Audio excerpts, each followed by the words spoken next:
ఛత్తీస్గఢ్లో మావోయిస్టుల పని పట్టేందుకు ప్లాన్ చేస్తుంది కేంద్ర హోంశాఖ. మావోయిస్ట్ ఆపరేషన్లలో దేశంలోనే పేరెళ్లిన ఏపీ, తెలంగాణల సాయం కోరింది. ఒడిశా, ఛత్తీస్గఢ్, మహారాష్ట్రల నక్సల్స్ వేటుకు గ్రే గ్రౌండ్స్, ఇంటెలిజెన్స్ సేవలు ఇవ్వమని తెలుగు రాష్ట్రాలని కోరింది. ఇక సుక్మాల దాడి చేసిన మావోలను పట్టించిన వాళ్లకు ప్రైజ్ మనీ ఇస్తామని చెప్పింది ఛత్తీస్గఢ్ సర్కార్.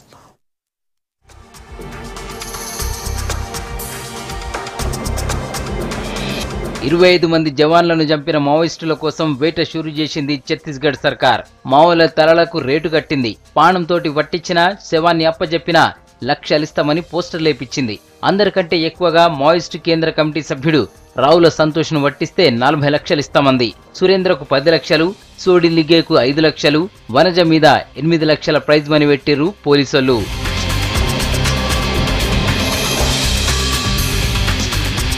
మావోయిస్టులు కూడా ఒక ఆడియో మెసేజ్ రిలీజ్ చేసిరు. మావోయిస్ట్ అధికార ప్రతినిధి వికల్ప్ హిందీలో మాట్లాడిన టేప్ను మీడియాకు పంపిరు. సిఆర్పీఎఫ్ పోలీసుల మీద కోపం లేదని, ఉద్యమంకు అడ్డుపడొద్దని హెచ్చరిక చేసేందుకే దాడి చేసినామన్నాడు. గ్రీన్ హంట్ ఆపరేషన్ కూడా దాడికి కారణమన్నాడు. దాడి చేసింది పీపుల్స్ లిబరేషన్ గెరిల్లా ఆర్మీకి చెందిన మావోయిస్టులు అన్నాడు. బస్తర్ల సహజ వనరులను దోచుకునేందుకే సర్కార్ రోడ్డు, రైలు వేస్తున్నదని చెప్పిండు.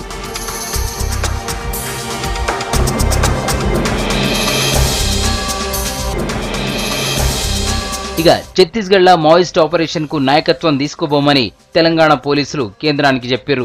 మావోల కదలికల మీద తాము ఇన్ఫర్మేషన్ ఇచ్చినా కూడా ఛత్తీస్గఢ్ పోలీసులు పట్టించుకోలేదన్నారు. అసంటోళ్లతోటి కలిసి పనిచేసి తమ బలగాలను బలి చేసుకోలేమని కేంద్ర హోంశాఖకు తెలిపింది రాష్ట్ర పోలీస్ శాఖ. ఛత్తీస్గఢ్, మహారాష్ట్ర, తెలంగాణ, ఏపీ, ఒడిశా పోలీసు ఉన్నతాధికారులతోని నిన్న కేంద్ర హోంమంత్రి రాజ్నాథ్ సింగ్ మీటింగ్ పెట్టిండు. ఛత్తీస్గఢ్లో మావోలను కంట్రోల్ చేసేందుకు తెలంగాణ గ్రేహౌండ్స్, స్పెషల్ ఇంటెలిజెన్స్ బ్యూరోలను వాడుకోవాలని కేంద్ర హోంశాఖ చెప్పినా రాష్ట్రం నో అంది.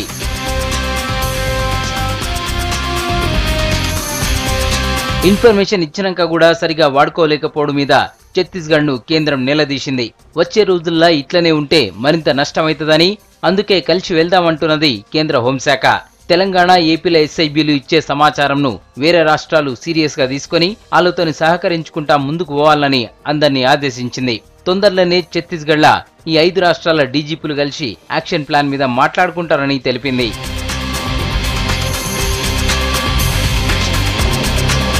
సిఆర్పీఎఫ్ కొత్త డైరెక్టర్ జనరల్ గా రాజ్యరత్న భట్నాగర్ బాధ్యతలు తీసుకున్నాడు. ఢిల్లీ హెడ్ ఆఫీస్ లా భట్నాగర్ ఛార్జ్ తీసుకున్నాడు.